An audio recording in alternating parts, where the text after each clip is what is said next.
جو پورا 40 دن پراپر طریقے سے درود پاک پڑھ لیتا ہو، کہتا دیکھو مجھے ابھی تک زیارت ہی نہیں ہوئی نبی پاک صلی اللہ علیہ وسلم، جو ابھی کل آیا ہے، اور کل ابھی اس شخص نے آ کر کے شروع کیا سلسلہ، تو کہتا اوہو میرا معرفت والوں میں نام کب آئے گا؟ وہ بھائی لوگوں کی زندگیاں گزر گئی، لوگوں کے احوال گزر گئے۔ میں بیٹھا تھا بزرگوں کی خدمت میں، تو ایک شخص نے آ کے کہا حضور میں آپ کے لیے سلام لایا ہوں فلاں عظیم ہستی کا۔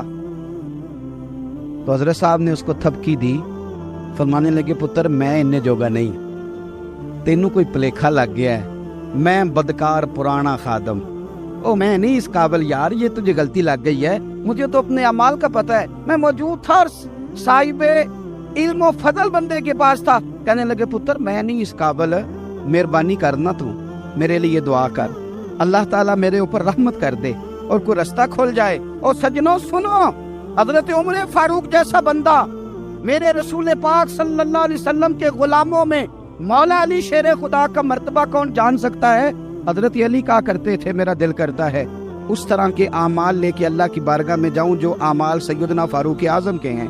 اتنا صالح بندہ، اتنا پرہیزگار بندہ، لیکن حضرت عمر فاروق کے انتقال کا وقت آیا تو لوگ ان کی تعریفیں کرنے لگے، عمر کی بڑی بات ہے، عمر کی بڑی بات ہے۔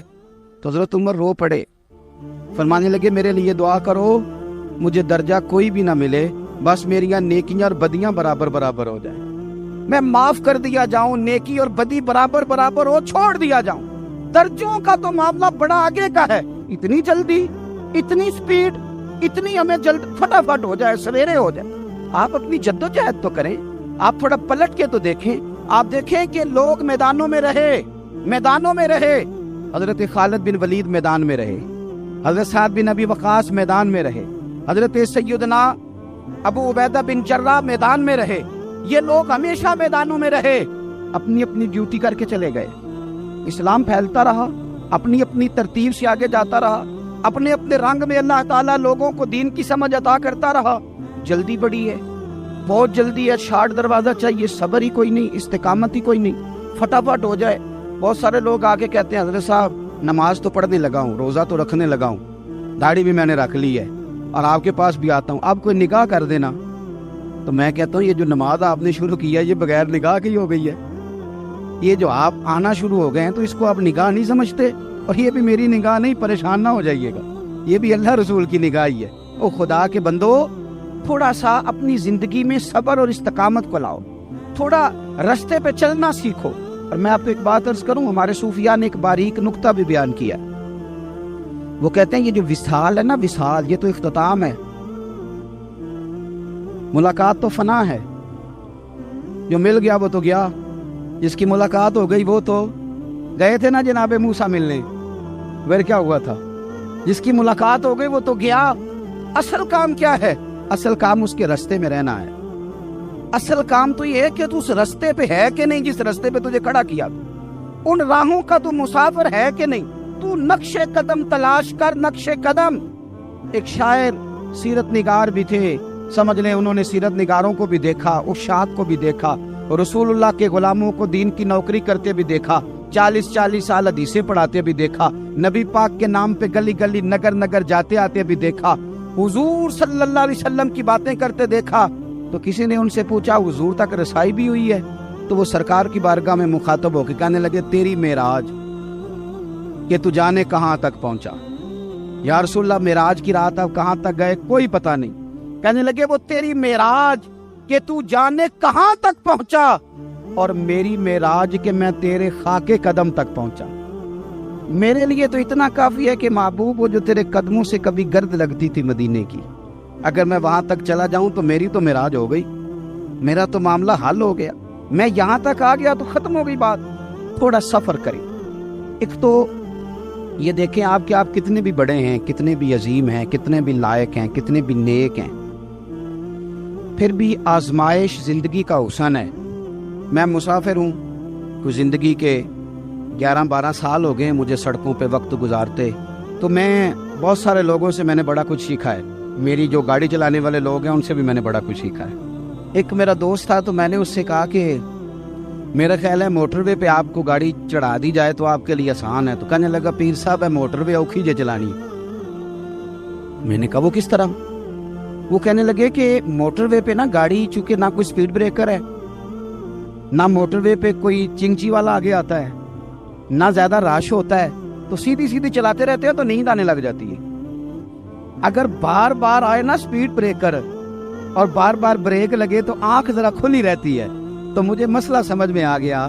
میں نے کہا اس کا مطلب یہ ہے، اس کا معنی یہ ہے کہ جن کی زندگی بالکل سکھوں میں گزرتی رہتی ہے نا، آرام پسند ہو جاتے ہیں۔ جن کی زندگی بالکل آسانیوں میں بیتی ہے وہ آرام پسند ہو جاتے ہیں۔ اور اگر کبھی کبھی سپیڈ بریکر بھی آئے، کبھی کو دکھ بھی دیکھنا پڑے، کبھی کوئی اپنوں بیگانوں کی بات بھی سننی پڑے، کبھی کوئی قریب آتا دور جاتا دکھائی بھی دے، کبھی کوئی بیماری تندرستی، یہ حالات بدلتے رہیں، دن تبدیل ہوتے رہیں، تو پھر لطف بڑا آتا ہے، پھر مزہ بڑا آتا ہے۔ وہ کسی نے کہا تھا لگا جدو میدان ازل دا تے لوکی چوراں وانگ سدھائے، کسی نے لٹ لئی علم جوانی، کسے ہاسے چولی پائے، آزم ویک جہالت ساڈی اسی عشق خرید لے آئے۔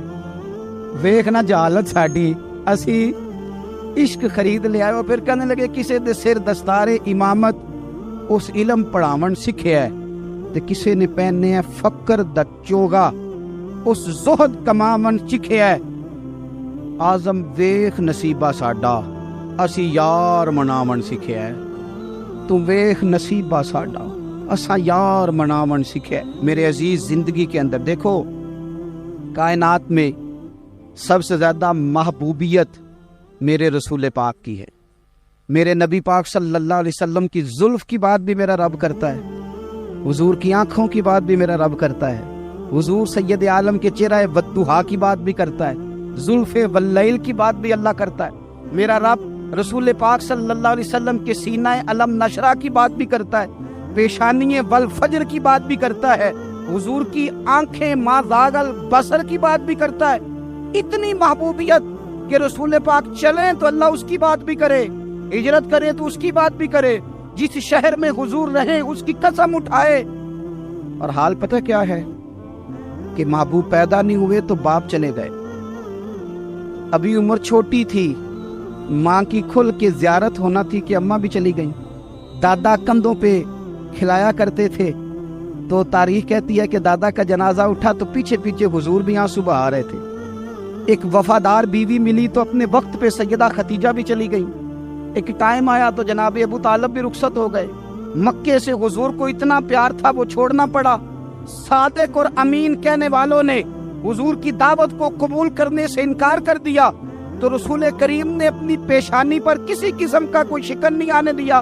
رسول پاک مدینے آئے تو لوگ تلواریں لے کے بدر میں آ گئے لڑنے، شہید کرنے، حضور وہاں بھی کوئی پریشان نہیں ہوتے۔